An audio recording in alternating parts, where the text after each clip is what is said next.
Pag-usapan pa natin ang mga nakagawian sa ilang sementeryo sa probinsya nasa San Ildefonso, Bulacan, si Denise Valdesancho. Denise, yung mga nangunguha ng tunaw na kandila, nagpapaalam ba o hinihintay na lamang na umalis yung mga dalaw sa puntod? Pops J, hello. Mababait no yung mga kabataan dito sa San Ildefonso, Bulacan. Kanina no, napagkamalan pa nga nila ako actually no na isa sa may-ari ng puntod doon. Nagpapaalam kasi sila kung kukuha sila ng ubos na o ng nagamit na kandila. Kung hindi man no, aantayin nila yung mga gumagamit nito at saka nila kukunin kapag napansin na nila na wala nang tao doon sa may puntod. Pops J. Denise, saan pa ginagamit ang mga kinokolektang mga natunaw na kandila?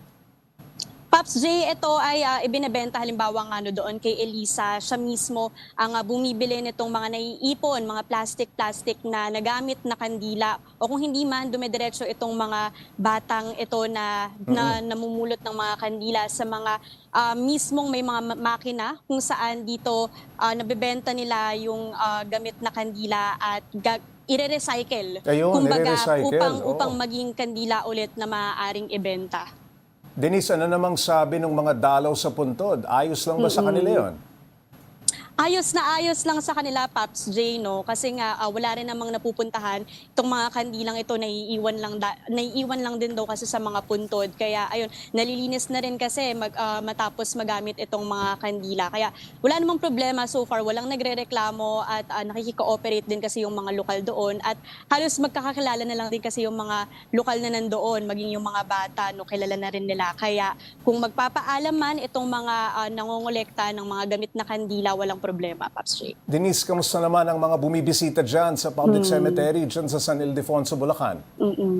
Pops J, kanina nandun ako sa isang pampublikong sementeryo sa bayan nitong San Ildefonso, Bulacan. Punong-puno ang kalagayan, no? Lalo na magkakadikit kasi yung mga puntod dito, pamilya na nakakalat, kanya-kanyang setup, no, na tila nagpipiknik dahil may mga bit-bit na pagkain, tubig, inumin, may mga tent din sila at mga kanya-kanyang baon, pati electric fan kasi mainit-init nga, tirik yung araw kanina pa. Dito naman sa isa ko pang sementeryong kung saan ako nandito ngayon, no.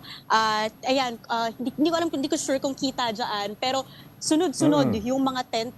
Masikip dito, halos hindi ka makakadaan kung unless maglalakad ka o nakamotor ka dahil nga nagsistay dito ang mga bumibisita at hindi kasi sila mahigpit sa oras kung maaari kang tumambay. Doon sa pampublikong sementeryo, actually overnight, pinapayagan nila, Pops Jill. Denise, kapag gabi na, mas dumami ba ang tao dyan o marami na rin nag-uwian? Marami pa rin ang nagpupuntahan, Pops J, no? Kasi malamig yung simoy ng hangin at hindi naman sila agad-agad nagsasara rito. Pero mas makapal ang tao, no, kaninang bandang tanghali, umaga hanggang tanghali. Ngayon, may mga iilan nang nagsisiuwian pero hindi pa rin naman kasi sarado ang gate. So, tumatanggap pa rin sila ng mga nais bumisita. Pops J. Denise, hanggang anong oras bukas ang sementeryo dyan at kamusta naman ang seguridad? And tulad ng nabanggit ko kanina, Pops J, wala silang, hindi katulad sa Maynila, no, na nabisita ko rin kahapon, 6 to 10 yung iba, 6 a.m. to 6 p.m. yung iba. Dito nga, hindi sila mahigpit sa oras. Basta, yung iba kasi actually dito na rin nakatira, parang meron na kasi silang mga bahay-bahay dito, kaya malapit lang talaga sila sa sementeryo. Pero, yun nga, secured din kasi dito. Kanina, doon mismo sa entrance, ang daming nakakalat na mga police, kapulisan, pati mga army, syempre mga tanod, no, mula sa mga lokal na barangay dito. At binabantayan nila kasi marami na rin actually incidences yung mga matatandang nagpupuntahan dito, no.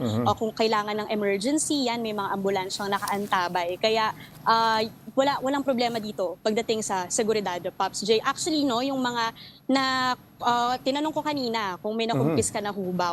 Wala pa raw silang nakukumpis ka dahil nga hindi naman daw pasaway ang mga residente dito o yung mga bumibisita kahit galing pa sa Maynila, kahit galing pa sa syudad, Pops J. Alright, maraming salamat, Mobile Journal Denise Valdesancho.